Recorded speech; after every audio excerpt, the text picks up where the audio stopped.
Argentina, country of South America, covering most of the southern portion of the continent. The world's eighth largest country, Argentina occupies more area than Texas and Mexico combined. Its immense plains, deserts, tundras, and forests, as well as tall mountains, rivers, and thousands of miles of ocean shoreline. Argentina also claims a portion of the Antarctica, as well as several islands in South Atlantic, including British ruled Falkland Islands. Argentina is also home to one of the largest mountain terrains ever, known as the Andes Mountains, which is also the border between them and several other countries in South America as well. Because Argentina's long length, it is divided into four main regions. Number 1, the northern subtropical woodlands and swamps. Number 2, the heavily wooded slopes of the Andes Mountains in the west.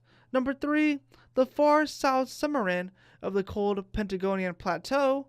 And number 4, the temperate region surrounding Buenos Aires, the most heavily populated region in Argentina.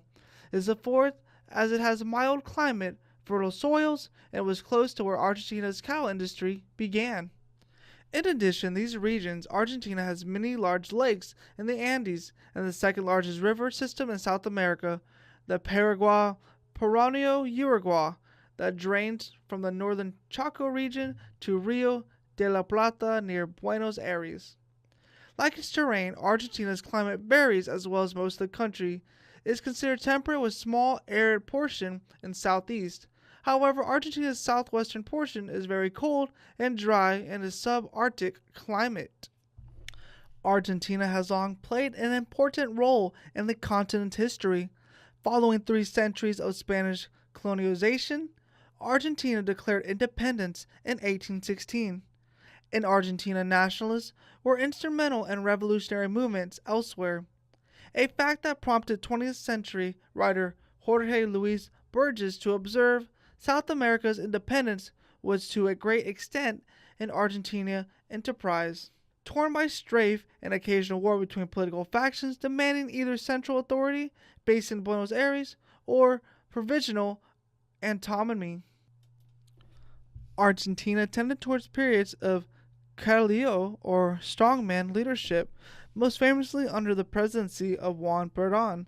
In the 1970s, ushered in a period of military dictatorship and repression, during which thousands were presumed dead when they disappeared, or even murdered by their own people. This ended in disastrous Falkland Island War of 1982 when Argentina invaded the South Atlantic Islands and claimed it as its own, and was defeated by British forces in a short but bloody campaign. Defeat led to the fall of the military regime and the re-establishment of democratic rule, which has since endured despite various economic crises. In this presentation, we will explain more about these types of crises and a little bit more background on the country of Argentina. There is so much to learn about this country, so please sit tight, relax, and enjoy. We will first start off with the United States intervention in Argentina and what that led to. The United States intervention in Argentina was part of Operation Condor. Operation Condor was a series of government takeovers in Latin America in the fear that another Cuba would rise again, which started the Argentina Dirty War with President Isabel Perón out and General Jorge Rafael Vidal taking over and him kidnapping citizens in fear of the idea of communism spreading in Argentina. He would kidnap people of ranges from 18 to 30 years old. The Dirty War lasted from 1976 to 1983 by Argentina military government that was a dictatorship and was opposed from the left wing of the Argentina government. It was estimated that anywhere between 10,000 and 30,000 were killed or sent to concentration camps where they were tortured. These torture methods were taught by the United States. These methods would include waterboarding, shock therapy, and many forms of psychological effects to help them confess, or to better yet force them to confess, that they were part of a communist regime and support the idea of communism. The people that went missing were never found, and most of the people speculate them to be dead. Now, mothers would march in the streets, protesting, demanding to see their lost children, their lost sons, their lost husbands, but they were never to be found. Now, to this day, they still do it, but as grandmothers taking a stand against the dark days of Argentina. The healthcare of Argentina is generally good, all depending on what sector you belong to, or better yet, what sector you pick. The public sector is providing free clinical care for hospital inpatients and outpatients. There is a charge that is made to outpatients depending on what the patient needs. The public sector does not cover around 50% of the population. The next sector is mutual or social plans. This sector does cover around 40%, but these numbers are falling due to the unemployment rate increasing, leading people to join the public sector. The last sector is the private sector, where it's made mainly for rich people and the wealthy in Argentina. This sector is where patients meet the total cost of their medical care, and the sector covers around 5% of the population. This sector, like I said, is provided for the wealthy. Now we will discuss education in Latin America and Argentina in particular. Argentina's school system does have a good reputation internationally, at just under 98% of the country, has one of the highest levels of literacy among all Latin American countries. In Argentina, education starts at pre-primary level with kindergarten for children aged 2 to 5, then the students can do primary school and then secondary school.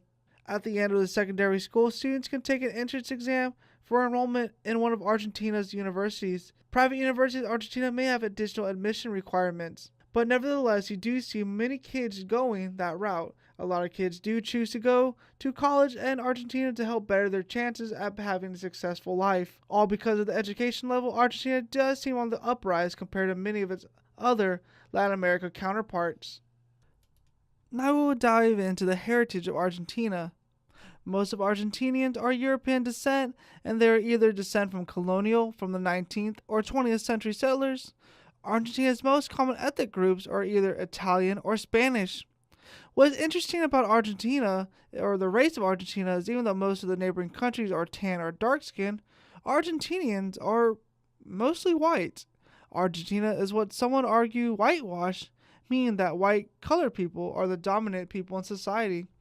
Like we talked about in class, these Latin American countries would try to have their children come out white because they believe if their child was white, they would prosper in society and have advantages over their dark-skinned counterparts. The way Argentina became so white is according to DiscoverMagazine.com, Argentina was the most dominant by white European, and the most by the genes were passed at least 84% from white European settlers. Argentinians will continue to believe the sport that white color is superior, but that seems to have died down a bit more now compared to it was back then. Women in Argentina are more likely to be housekeepers, housemaids, or nannies, and 1 in 4 women in Argentina will likely take a job of being a nanny. Women in Argentina are highly respected, but yet they don't have the same opportunities as men as it comes to the workforce. Men have more opportunities at jobs, more opportunities at success, but women seem to be in a little bit of a slump when it comes to that type of stuff. But women nevertheless do make a good living becoming a nanny, but at some cost, some believe it does mess up their home life. Argentina's most notorious criminal groups, Los Manos, is linked to many types of crime such as Los Manos has been branded Argentina's most notorious criminal gang, as well as 9 police officers linked to the gang have been branded as a historical blow against organized crime, even though that doesn't seem to stop them anytime soon, even with police officers being linked to it. Los Manos is known for their heavy use of drug trafficking.